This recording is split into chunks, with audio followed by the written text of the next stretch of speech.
Okay, I'm so excited to finally get an interview with the great Jessica Cameron. Now, her film Truth or Dare has been everywhere this year.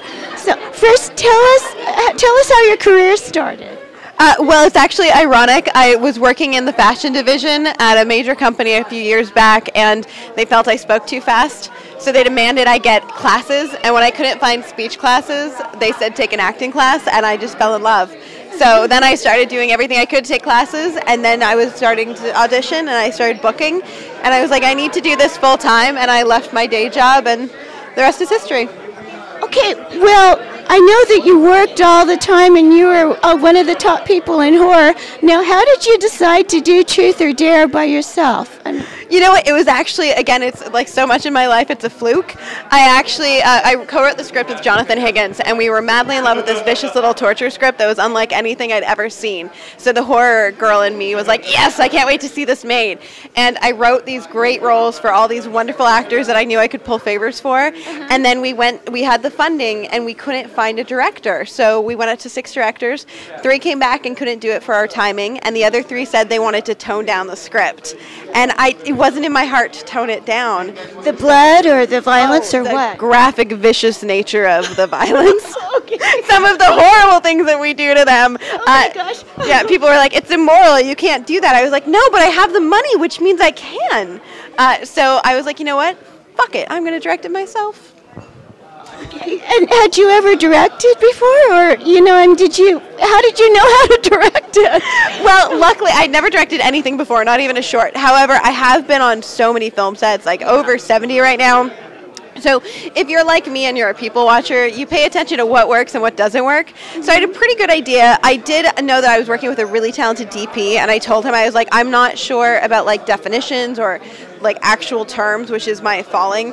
I feel very comfortable directing the actors. I feel very comfortable telling you what I want, but just work with me, because I'm going to tell you, I kind of see it like this. I'm not going to say I need like a 35 split diopter, because I don't know what that is.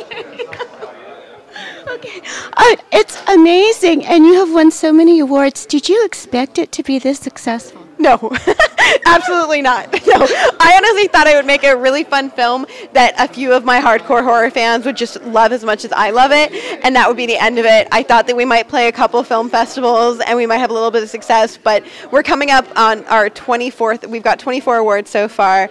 We're nominated for a couple more, so I don't think you ever can really understand that degree of success. And the other thing is, like, the fans that are reaching out internationally over and above just like our little circle, like we are shipping, we have copies ordered from, Austria, Australia, Brazil, Puerto Rico, Mexico, Canada. Like, the scope of how far this little movie has gone, and we're just doing festivals, is phenomenal. I know. So what are you going to do to follow up on this success now? Right? Isn't that always the thing where you're like, oh my God, what do I do now? Well, I produced a movie called Utero that I star in, which I love. So I didn't direct it, but I produced it. And right now we're really trying to figure out which is the next directing project. I just fell madly in love with a manor in London, England. So I am trying to figure out what I can do in this manor that they're fixing up before they fix it up, because I love it as it is. So hopefully that'll be it, or possibly Truth or Dare 2, because we do have a sequel planned. I'm a sequel nut, and our lovely some of the cast will be coming back. I won't spoil too much. Some of them can't, but yeah. Now, how did you raise the money? Because it seems like that was easy for you.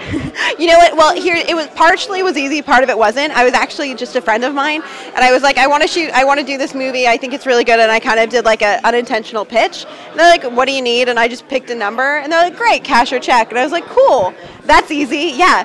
And then, and by the way, the correct answer is always cash. So you always take cash. So somebody's like, how do you want cash? Always cash. And then whenever I decided to direct, we had one issue. Our funds did not include a budget for post-production, because all the directors we were looking at did their own post-production. So it'd be included in their original, like, their points, which is like the back-end money you get when you sell the movie. So we had to go in and raise extra funds for post-production, because I don't do post-production. I had to pay a bunch of people to do it for me and monitor it. So we had to raise money on Indiegogo, which was a full-time job, but we did it. We got an extra $13,000 off of Indiegogo. That's amazing. Yeah, It was so awesome. And again, it was just the fan support, and we couldn't have done it without them.